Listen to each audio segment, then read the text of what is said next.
Hello and welcome to the 2021 school year. So at this point, you have sent your students into the school. They are now in the classroom with their teachers, learning about all of the fun things they're going to be doing this year and all the challenging things that they're going to do this year. In a normal school year, you would have all walked through the gates, gone to the classroom, met the teachers, and seen the school. Unfortunately, as we all know, this is not a normal year.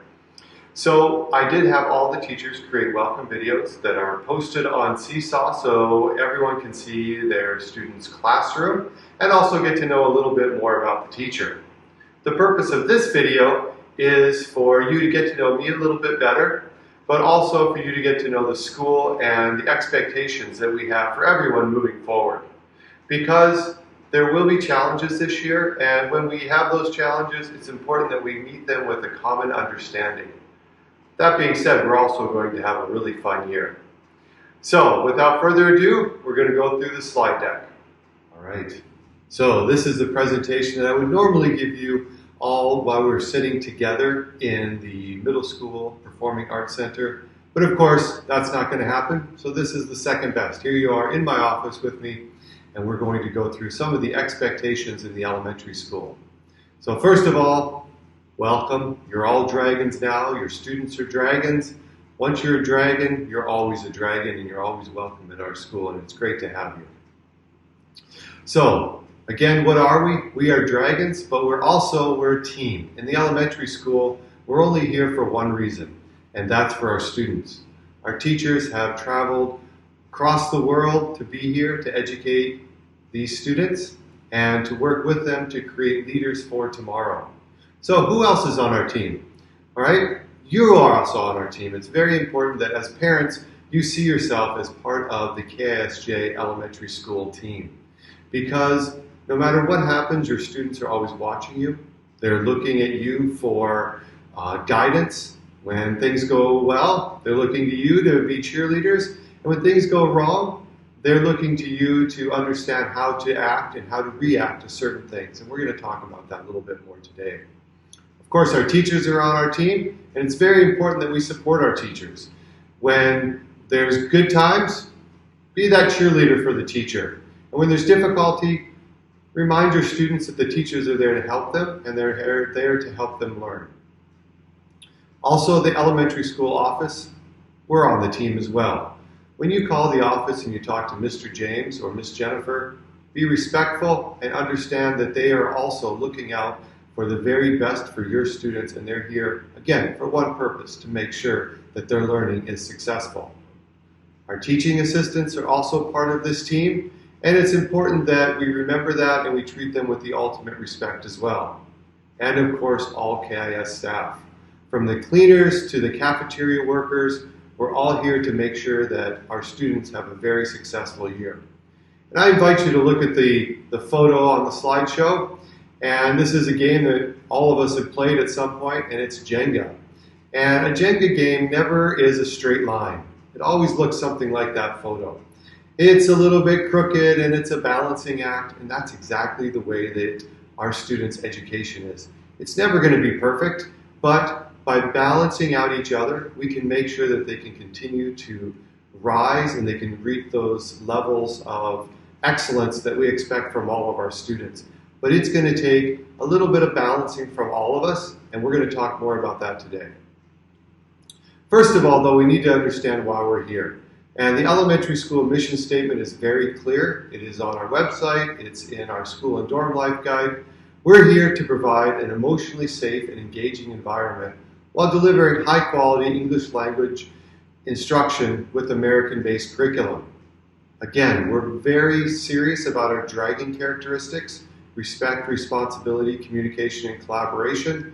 It is in everything that we do, and we also expect those same kind of dragon characteristics to be in our parent community as well. Where are we going? As a school and as any institution, it's very important that we understand where we're going, and that way that drives everything that we do. So in the elementary school, we're a forward-thinking school that promotes hands-on experiential learning in an environment where all students and teachers can be risk takers. So what does that look like? How is that vision being implemented this school year? First of all of our teachers have had responsive classroom training. Last year we had a trainer come onto the island and train everyone, and this year our new teachers did it virtually. The advantage of that is everyone is on the same page and we're all here to support our students socially and emotionally. There'll be more Dragon dialogues and talks about that for our parent community as the year goes on. Also this year we are revamping our social studies curriculum to meet the needs of our community. We went back, we have now adopted the new International Aero Standards, which is going to change our curriculum a little bit, and it's going to meet the needs of our students in that it's going to be more focused in on what your students are going to understand and what they're going to be encountering during their educational journey. Our grades 2 through 5 will have more science labs. So last year we introduced our science specialist teacher. This year our grades 2 through 5 are going to have 2 science labs with that specialist teacher each week during the science curricular time. It's going to be a great time for students to have that hands-on learning, and I know that you're going to hear all about it and all the fun things that they do with Miss Garcia. I also look forward to improved cooperation with our parent community. Last year, it was a great PAB and our parent community really supported them. But then, of course, halfway through we had COVID. This year we're going into the school year knowing that, and we're going to try to work together to still continue with a lot of the programs and outside activities that we have, but again, understanding that we need to be safe and we need to look out for the needs of our students and our full community. Again, continuing with how our vision is being implemented, we're going to continue to expand our robotics offerings. Again, we started this last year, but this year we'd really like to go to competitions. We have even more ELL support materials for all of our students, which means we have reading material that meets every one of our students on the reading level that they're at. We have the the ELL specialists pushing into classrooms like before, but again, they have more materials, and of course the classroom libraries also have been expanded to meet the ever-changing needs of our students. This year, we're going to actually have our 2 drama productions. Again, last year we started this, COVID hit and we weren't able to do it.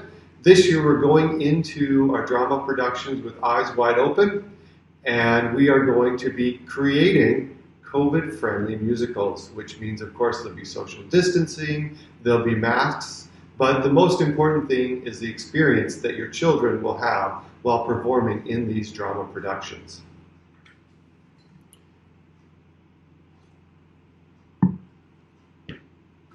Communication in the ES. In the elementary school, it's very, very important that our parent community know what's going on.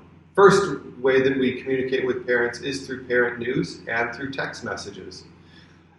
The primary way that teachers communicate with students when not at school is through Seesaw.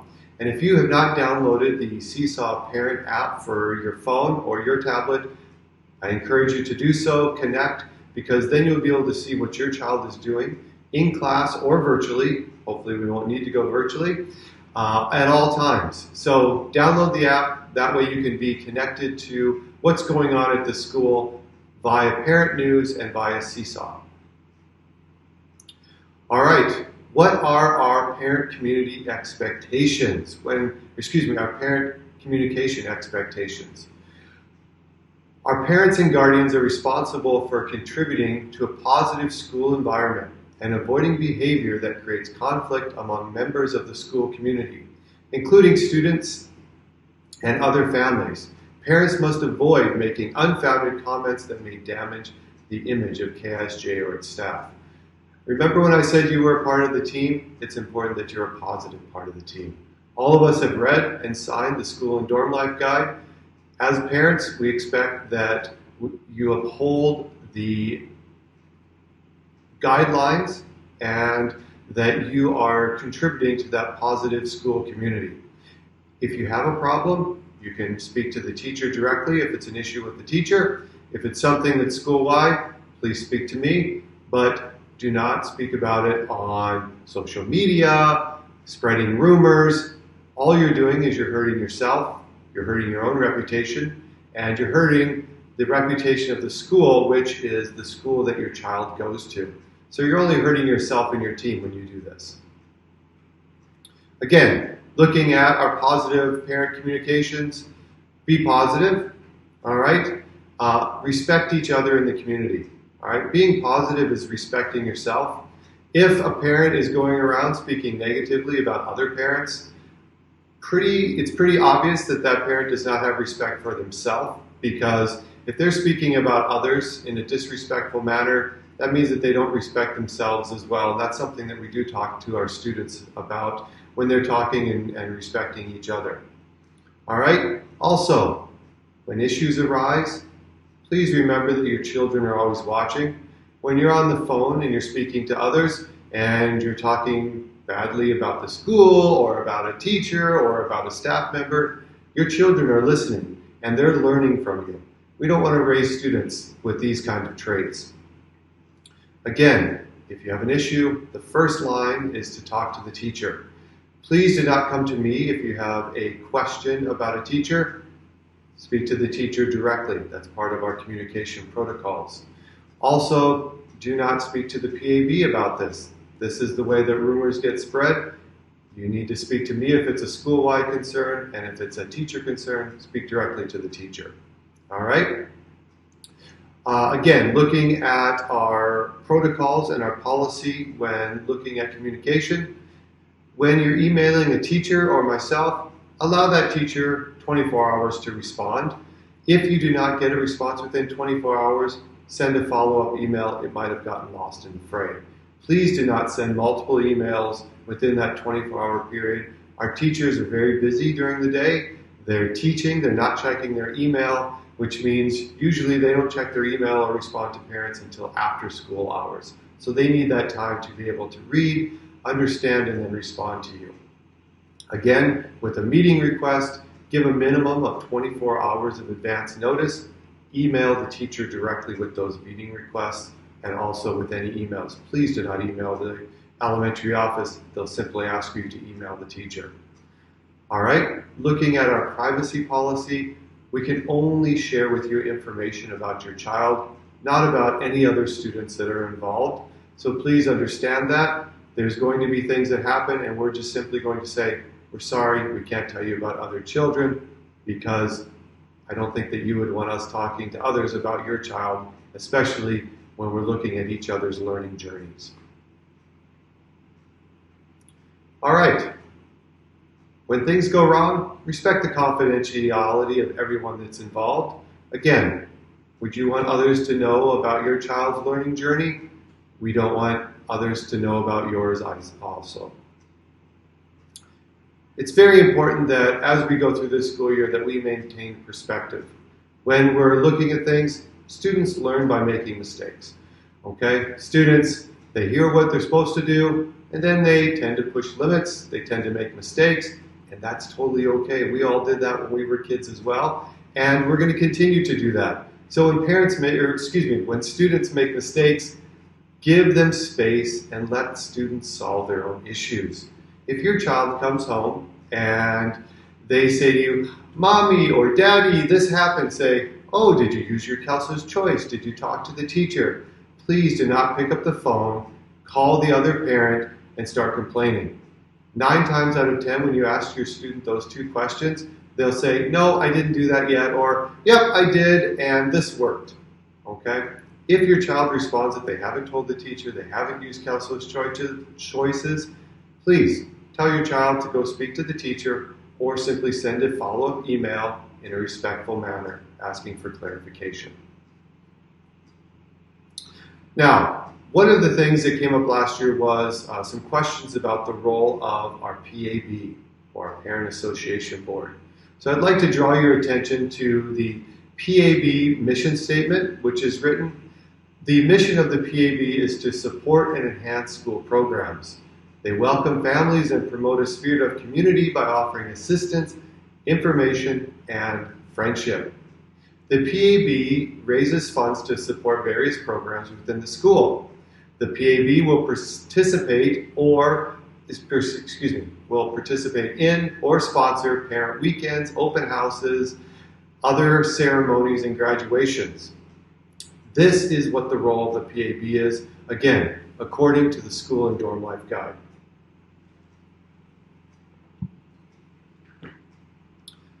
So, if you were going to really encapsulate what the PAB's role is, they're here to make you feel welcome and support school programs and activities.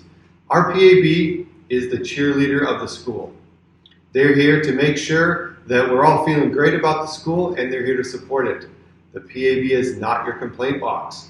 Please do not bring your complaints to the PAB, because the PAB will not bring those complaints to PAB meetings. If they come to me with a complaint, I'll simply say, you need to ask the teacher, or the parent, to email the teacher or to contact me directly. Okay? Again, we're respecting the confidentiality of others. It should not go through the PAB. That is not their role, and that's not what they signed up for. They signed up to become cheerleaders of the school and to support programs, not listen to issues. All right, we want you to be involved. It's going to be a wonderful school year, and I'm really excited about it, but our teachers can only do so much. We are a team, all right? We really need you to be here and support our students. So, please, presume positive intentions, all right? When your child comes home, tells you something, when you hear something about what's going on in the classroom, presume positive intentions. We're all here supporting students. We're all here for one reason, and that is to make sure that all of our students are actively engaged, they're learning, and they're growing. So just understand that when you hear things, watch the Dragon Dialogues, all right? Hopefully, at some point, we'll be able to have our parent community actually come on campus for these Dragon Dialogues. Until then, watch the Dragon Dialogues, and I'm sure you'll probably enjoy the different tech that we're going to be bringing in as well with those. Volunteer to go on field trips when we do have field trips. It's important that when we ask for volunteers for field trips or for other things, that our parent community step up and do that. Again, it's important because your children are watching and they want to see you be part of their education. They want to see you actively involved and supporting and being interested in what they're doing. That speaks volumes when you sit down with your child and say, hey, what did you do today? Wow, that sounds really good. How can I help? Let me be involved in your education. Because that tells you, your child, that you're invested in them and that you care about what they're doing. Next, be a risk taker. Try something new. When we do have our adventure days, which again, we're hoping that we're going to be able to do that, we're going to be asking parents to come in and give presentations, or we might also be asking at some point parents to send in videos of them reading books. Again, be a risk taker. Try something new. Your child is watching, and the more that they see you being a risk taker, the more that they will also be a risk taker as well, because again, they learn by watching you. Support each other in your PAB. All right? When there are issues, support each other. Go over to your friend's house and say, everything's going to be okay. Let's go have a coffee. Let's talk through this. Okay? Again, maintaining positivity and confidentiality. All right? Speaking positive about KSJ. This is your team. Speak positively about each other. Be respectful as we continue in this school year and looking how we're going to try to make the best during these very trying international times. I'd like to leave you with a picture of our school community. These are our teachers for the school year. As you can see, they are wearing masks. Unfortunately, because you can't see the smiles on their faces, they're very excited to be here this year. We have an amazing team. We have some new members of our team. And everyone here is really laser focused on student learning, student engagement, and making this the absolute best year it possibly can be as we, again, navigate these uncharted territories. We're all going to work together. So with that, have a wonderful day, and it's going to be a great school year, and I can't wait at some point to welcome you all on campus. Bye-bye.